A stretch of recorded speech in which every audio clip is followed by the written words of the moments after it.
Rodafleming in the Philippines here. How are you all? Right, I want to ask you something. Do you think you live in a democratic country? Because I'm prepared to bet you don't. I want to give you a little example of how you don't live in a democracy, and then I want to give an example of the lies that you're being told, which have been acted on by anti-democrats. Now, how many of you remember these things? Okay, this is a tungsten bulb. Until about 15 years ago, these were absolutely universal. Everybody used tungsten bulbs, apart from a few nutcases. And then, for no really good reason, everybody was forced to start buying these. Now, these things are basically neon tubes. This thing is cheap. It's environmentally harmless. It contains a vacuum, a piece of tungsten wire, and some glass with a metal cap. That's it. That's all it is. And this thing contains some electronic devices that we don't know what they are, mainly a capacitor, to be honest with you, a metal cap, about the same amount of glass. It's a slightly heavier device, and it's filled with an inert gas, usually neon. The problem is these are claimed to be more efficient and to produce much more light for the same amount of electricity. And what they don't tell you is that nearly all of the light produced by these bulbs is in the green spectrum, the green section of the spectrum, which is extremely difficult for humans to see under. That's why when you go into a place that's lit by neons, you can't see a damn thing. And that is true of just about everyone. Tungsten bulbs produce most of their light in the red, yellow, orange end of the spectrum. They have what is called a lower Kelvin, that's a lower colour temperature. But these are actually much easier for humans to see under. Green is the most difficult light for humans to see under. We see reasonably well under blue, reasonably well under yellow and red and orange. Green, not so much. So basically, what that means is that if something is allegedly producing 60 watts of power or light from this, it's worth maybe 20 watts of power from this. So the whole argument about the increased efficiency of these eco bulbs is a lie. But the interesting thing is, I'll bet you were never asked 15 years ago whether you would approve of being forced, and the word is forced, to stop using these and to use these instead. How many presidential elections in the US or general elections in the UK featured a question over, do you really want to go with this technology? The answer is absolutely none at all. The way this works is that certain groups of people weasel their way into things called quangos, which are non-governmental organisations which advise government, and they propose certain things. And these are then adopted, or not adopted, but if they're adopted, they're very rarely put to the people, right? Very rarely. Were you ever asked if you wanted to pay a green tax on car fuel? And the answer is no. Were you ever asked whether you thought it was a great idea for you to have to scrap the diesel car you spent a fortune on and replace it with a petrol one because suddenly everyone wants to get rid of diesel? No, you weren't. You just weren't. No government ever asked these things. That is not democracy. And I noticed there are stories going around back end of last week, from a so-called think tank, basically a greenist propaganda organisation, telling the UK government that one of the things it had to do was to ban all petrol motorcycles, that's gasoline-driven motorcycles, by the year 2025. Do you think that will ever come before the people of the UK? Do you think they'll ever be asked? Of course they won't. You don't live in a democracy. Democracy has been utterly destroyed by bureaucracy. And if you want to get your democracy back, you are going to have to do something about it. And that something will not be pleasant, because they don't like it. They don't, the powers that actually run society, for them, democracy is an inconvenience, and they pay lip service to it. What they want to do is to get their way by any means possible, and they don't care if people don't agree. Okay? They just don't care. That's how the EU works, that's how the UK works. You know, the UK got out of the EU, which was a brilliant move, but it now needs to capitalise on that and remind governments that no, all that stuff is over. Also last week, interestingly enough, and I'm going to read this, I'm not very good at reading on camera, so you're just going to bear with me. This is a letter, an open letter on behalf of environmentalists, and he says, the writer, I apologise for the climate scare. Now, this is actually written by Michael Schellenberger, and those of you who know Michael Schellenberger will know that he's been one of the most outspoken, prolific and prominent climate activists in the world, bar none. You know, he is one of the top ones. He's one of the top dogs. And he says, and I'll read this, on behalf of environmentalists everywhere, I would like to formally apologise for the climate scare we created over the last 30 years. Climate change is happening. It's just not the end of the world. It's not even our most serious environmental problem. Okay? As an energy expert asked by Congress to provide objective expert testimony and invited by the Intergovernmental Panel on Climate Change, the IPCC, to serve as an expert reviewer of its next assessment report, I feel an obligation to apologise for how badly we environmentalists have misled the public. Here are a few facts, and remember, this is one of the world's leading environmentalists. Here are some facts that few people know. Humans are not causing a sixth mass extinction. The Amazon is not the lungs of the world. Sorry, it's a bit warm in here. I'm just going to have to throw it. The noise of the fans, you know, I see the suffering I make for you. Anyway, climate change is not making natural disasters worse.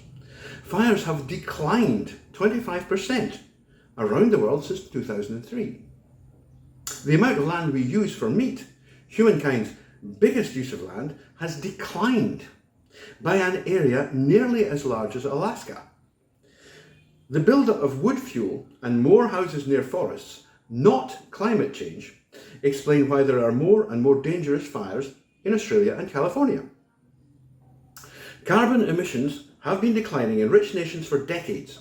They peaked in Britain, Germany and France in the mid-70s. It's nearly 50 years ago. Sorry, it's actually 45 years ago. That was the peak emission. British emissions have been going down since then. Adapting to life below the sea level actually made the Netherlands rich, not poor.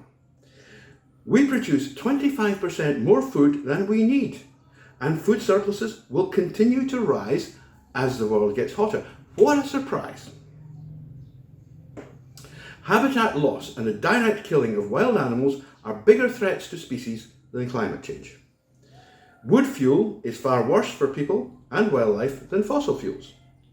Preventing future pandemics requires more, not less, industrial agriculture.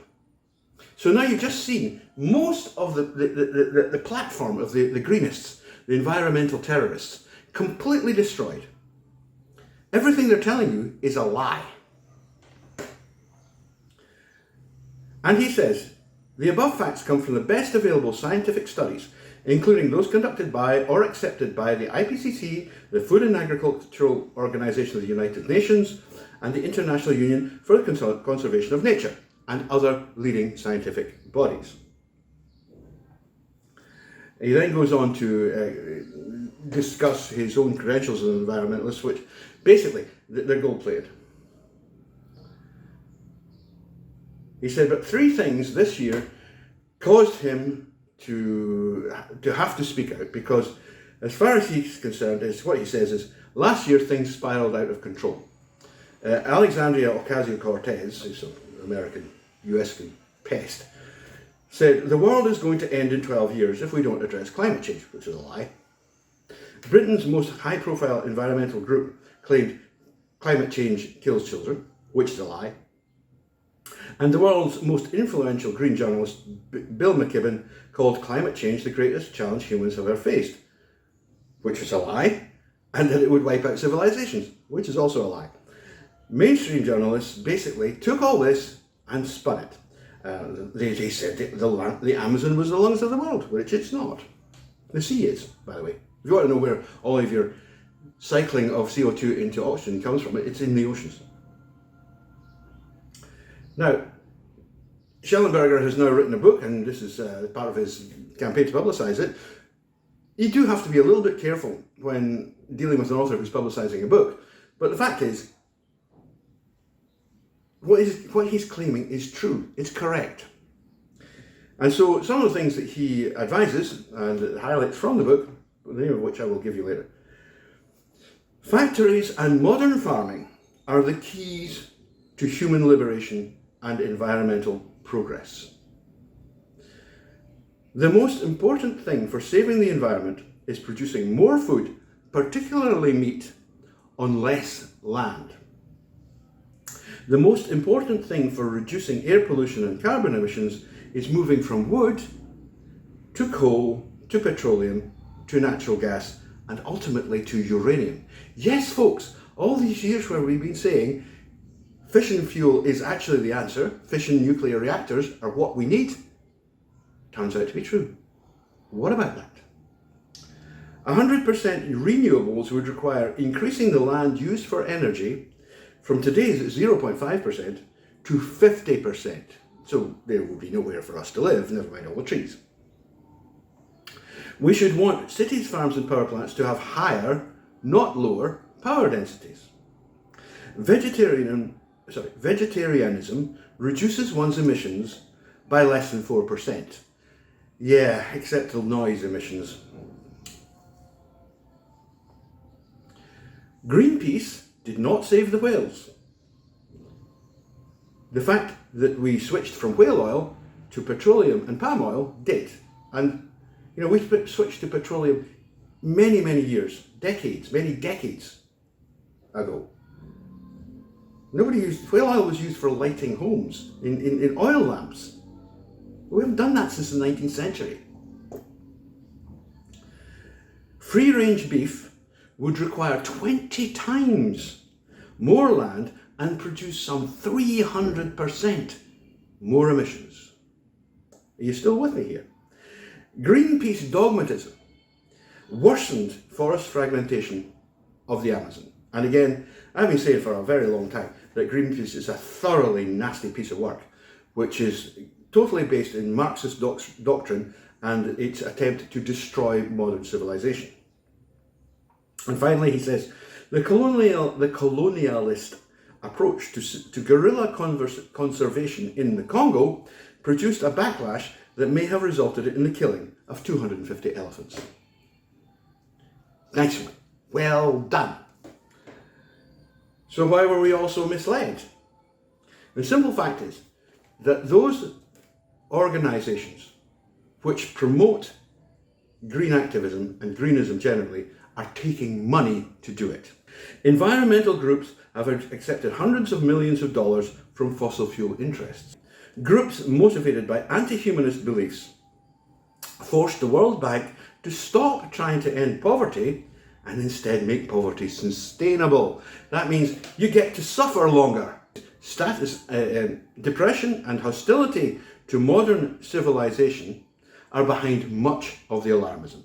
In other words, these people hate the modern world, so they want to destroy it. That's all this is about. He says the coronavirus pandemic is an actual crisis, which the climate crisis isn't, that puts the climate crisis into perspective. Even if you think that we have overreacted, COVID-19 has killed nearly 500,000 people, and actually it's more than that now, and shattered economies across the world, which is certainly true. It will take decades to recover. That's from one little pandemic, you know. Imagine the cost of the ludicrous proposals that the Greenists are trying to get effected. And they're trying to get them effected through non-democratic means. They're not asking you if you want it. They're not asking you. They're sneaking through the back door and operating through lobbyist groups and quangos to get what they want without having to get people behind them. That's what they're actually doing. I mean, Greta Thunberg is an idiot. She's a spoiled little brat who's being used by some very nasty people. But at least she comes out in the public. The most effective of these people are not public. They're working behind the scenes. They're influencing governments, getting what they want done without you being asked. He quotes the former head of the Nature Conservancy, Steve McCormick, saying, "We environmentalists condemn those with antithetical views of being ignorant of science and susceptible to confirmation bias," which is their standard thing. Oh, you don't know what you're talking about, even when you do. But too often, he admits, we are guilty of the same. They lie, they twist the truth to suit their agenda, they make the facts fit the narrative. You know, that's what postmodernists do, by the way, in case you're wondering. Make the facts fit the narrative. The narrative is what counts. And the narrative that is being promoted is that humanity is going to die because we're doing human stuff. So he finally says, I hope that you will, this is Schellenberger, I hope that you will accept my apology. And I think it's sincere, even though he's trying to sell a book. And he is a Time magazine hero of the environment, a Green Book Award winner, and author of Apocalypse Never, Why Environmental Alarmism Hurts Us All. And it does. Environmental alarmism is, along with feminism, one of the most dangerous and toxic ideologies that we have to face in the world today. And we are going to have to defeat it.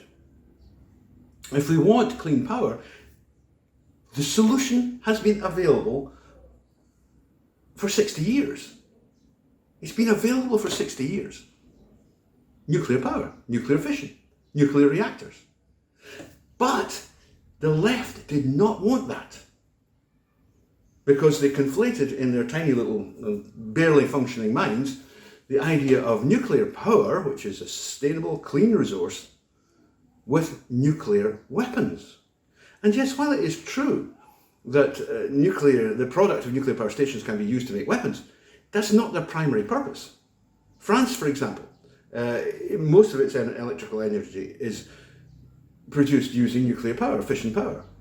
And when I lived in France, my bills were less than half what they were in the UK, which used, by that stage, mainly gas, which had, by the way, caused a significant increase in cost over using coal. Right? Now, here's another little thing. If you are British, God help you if you're British and you live in Britain, because that place, whoa, is it ever stuffed. There, until recently, you were being told that you had to replace all your other types of central heating boilers, it's a place where you need central heating, and replace them with highly efficient gas boilers. Now, high efficiency gas boiler costs you, I guess, around about £1,200 these days, sort of $1,500. They're now being made illegal. And what you have to do is fit a heat exchanger. Heat exchangers don't work in cold climates. Let's make that quite clear. They don't. The principle is that they draw heat from the soil outside. It doesn't work. And you can check the studies. When the soil outside is less than 8 degrees Celsius, they don't work. So then what you have to do is you have to fit a supplementary heating system running on electricity, which is really expensive in Britain, remember. And your basic heat exchanger unit, instead of costing you around about $1,500, will cost you $15,000. And you don't have a choice. The government didn't ask you. It didn't say, oh, do you think we should do this? And we'll have a bit of a vote on that. Do you think you think that's a good thing? No, they just did what the environmental lobby told them to do. It has to stop. It's going to have to stop. If you want any kind of democracy to remain in your country, then you're going to have to seize it back. Because these people have taken most of it already. They are liars, they are cheats, and they're filchers. And it's time they were stopped. Thank you.